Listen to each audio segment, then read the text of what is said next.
بسم اللہ والصلاۃ والسلام علی رسول اللہ۔ نبی کریم صلی اللہ علیہ وسلم نے فرمایا، جس کے دل میں ایک ذرے کے برابر بھی تکبر، پرائیڈ ہوگا، وہ جنت میں داخل نہیں ہوگا۔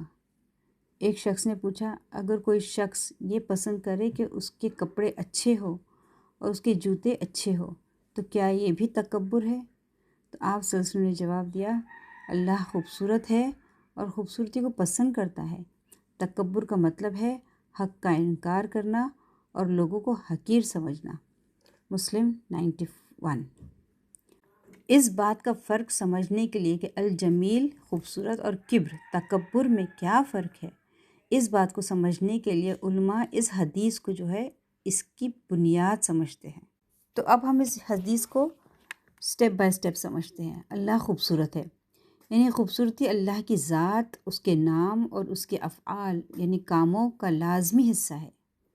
اللہ خوبصورتی کو پسند کرتا ہے، یعنی وہ اپنی مخلوق میں خوبصورتی کی قدر کرتا ہے اور پسند کرتا ہے کہ اس کے بندوں پر اس کے نعمتوں کا اثر دکھائی دے۔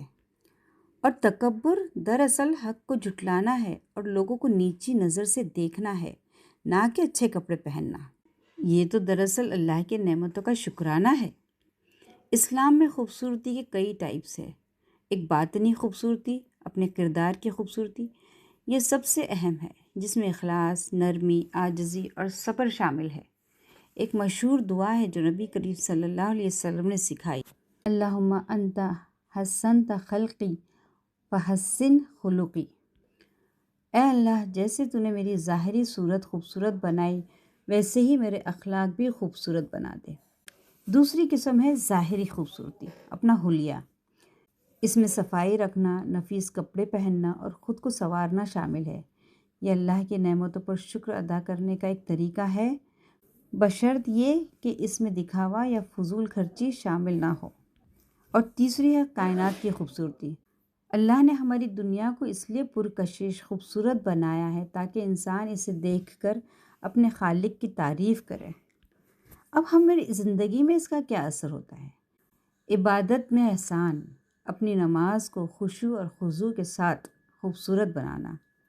صبر جمیل، ایسا صبر جس میں لوگوں سے شکوہ نہ ہو اور اللہ کی رحمت سے امید نہ ٹوٹے۔ پھر نعمت کا اظہار۔ نبی کریم صلی اللہ علیہ وسلم نے فرمایا کہ جب اللہ نعمت دے تو اس کا اثر بندے پر دکھائی دینا چاہیے، یعنی شکر کے طور پر۔ ہمارے ماحول میں خوبصورتی، صفائی نصف ایمان ہے، اور اپنے ماحول کو صاف اور خوبصورت رکھنا اسی ایمانی صفت کا حصہ ہے۔ اور اصل خوبصورتی تو کیا ہے نا؟ اللہ کا دیدار۔ جنت کی سب سے بڑی نعمت اللہ کا دیدار ہوگا، کیونکہ وہ تمام خوبصورتی کا سرچشمہ ہے۔ اب ہم اپنے آپ سے سوال کرتے ہیں، جب میں اچھے کپڑے پہنتی ہوں تو کیا میرا دل یہ کہتا ہے، دیکھو میرے پاس کیا ہے، تکبر، دیکھو میرے پاس کتنا پیسہ ہے؟ یا میں یہ کہتی ہوں کہ اللہ نے مجھے یہ دیا ہے اور شکر ادا کرتی ہوں؟ کیا میں اپنی عبادت میں جلدی کرتی ہوں یا انہیں اللہ کے لیے خوبصورت بنانے کی کوشش کرتی ہوں؟ اور اگر آج کوئی مجھے نصیحت کرے تو کیا میں اسے عاجزی سے قبول کر لوں گی، یا میں تکبر سے اپنا پوائنٹ آف ویو اس کا دفاع کروں گی، ڈیفینسو بنوں گی اور بعد میں اسی پر حملہ کروں گی، اس کی برائیاں اس کو بتاؤں گی، اس کی کمیاں اس کو بتاؤں گی؟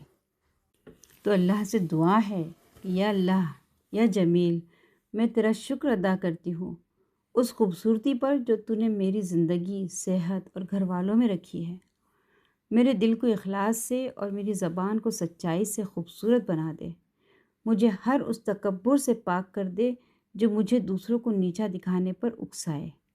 اے اللہ، جیسے تو نے میری ظاہری صورت اچھی بنائی، میرا کردار بھی اچھا کر دے۔ اے اللہ، مجھے میری اپنی نظر میں چھوٹا، عاجز کر دے اور لوگوں کی نظر میں بڑا، محترم بنا دے۔ اے اللہ، میری مدد فرما کہ میں تیرا ذکر کروں، تیرا شکر ادا کروں اور بہترین طریقے سے، خوبصورت طریقے سے تیری عبادت کروں۔